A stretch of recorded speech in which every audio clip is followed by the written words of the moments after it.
यह कहानी है एक विद्यार्थी की, जिसकी एक गुरुकुल में नई नई भर्ती हुई थी।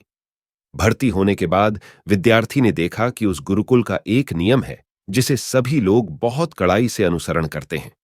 इस नियम के मुताबिक सुबह उठते ही नहाने धोने के बाद सबको कम से कम आधा घंटा ध्यान यानी कि मेडिटेशन करना होता था। लेकिन इस विद्यार्थी की सबसे बड़ी समस्या यही थी कि वह किसी भी चीज में ध्यान नहीं लगा पाता था। हर छोटी मोटी ध्यान खींचने वाली चीजें उसे गुस्सा दिलाती थीं। नियम का अनुसरण करने के लिए उसने सबके साथ ध्यान लगाना शुरू किया, लेकिन अपने आदत के अनुसार वह 2 मिनट से ज्यादा ध्यान लगा नहीं पाता और 2 मिनट में गुस्से से अपनी आंखें खोल देता। 2-3 दिनों तक ऐसे ही चलता रहा। वह 2-3 मिनट से ज्यादा ध्यान लगा ही नहीं पाता था। गुरुकुल के वन गुरु ने इस बात पर गौर किया और उस विद्यार्थी को अपने पास बुलाकर उससे उसकी परेशानी पूछी।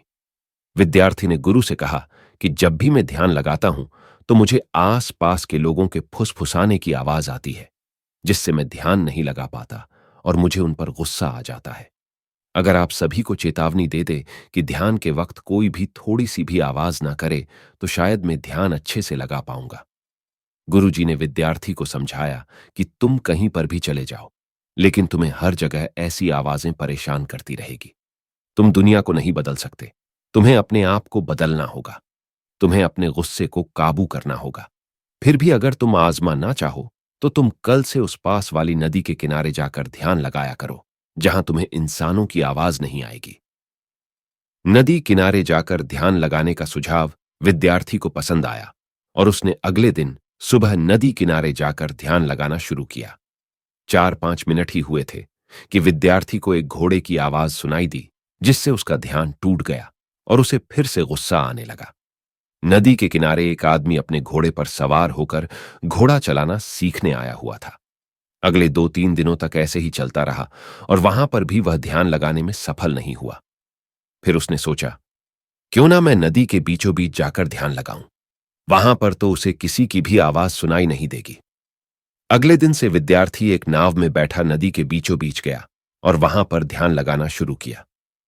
कुछ दिनों तक यह चलता रहा और वह अच्छे से ध्यान लगाने लगा। लेकिन एक दिन जब वह ध्यान लगा रहा था तो उसे पानी के छप छप की आवाज सुनाई दी।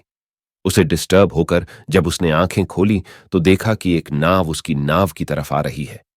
उसने जोर से आवाज लगाई और बोला कि अपने नाव को इस तरफ मत लेकर आओ, कहीं और लेकर जाओ।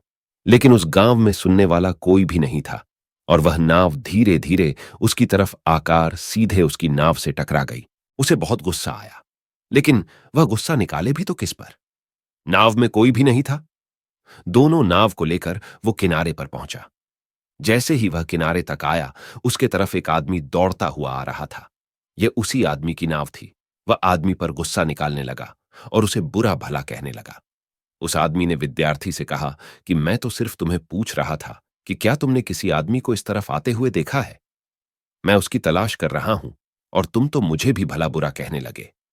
जब विद्यार्थी को पता चला कि वह नाव उसकी नहीं है तो उसका थोड़ा गुस्सा शांत हो गया। थोड़ी देर बाद वह नाव जिस दिशा से आई थी उस दिशा में गया और वहां जाकर पता किया कि यह नाव किसकी है। तो उसे पता चला कि यह नाव रस्सी से बंधी हुई थी और तेज हवाओं के कारण वह छूटकर उसकी तरफ बह आई थी। यह जानने के बाद उसका बचा कुचा सारा गुस्सा शांत हो गया, क्योंकि यह घटना किसी इंसान के द्वारा नहीं किंतु प्रकृति के द्वारा की गई थी। थोड़ा शांत रहने पर और थोड़ा सोचने पर उस विद्यार्थी को समझ में आया कि उसे तभी गुस्सा आता है जब किसी घटना से वह परेशान होता है और वह इंसानों द्वारा की गई हो। लेकिन वही घटना अगर अपने आप होती है या कुदरत द्वारा की जाती है तो उसे गुस्सा नहीं आता।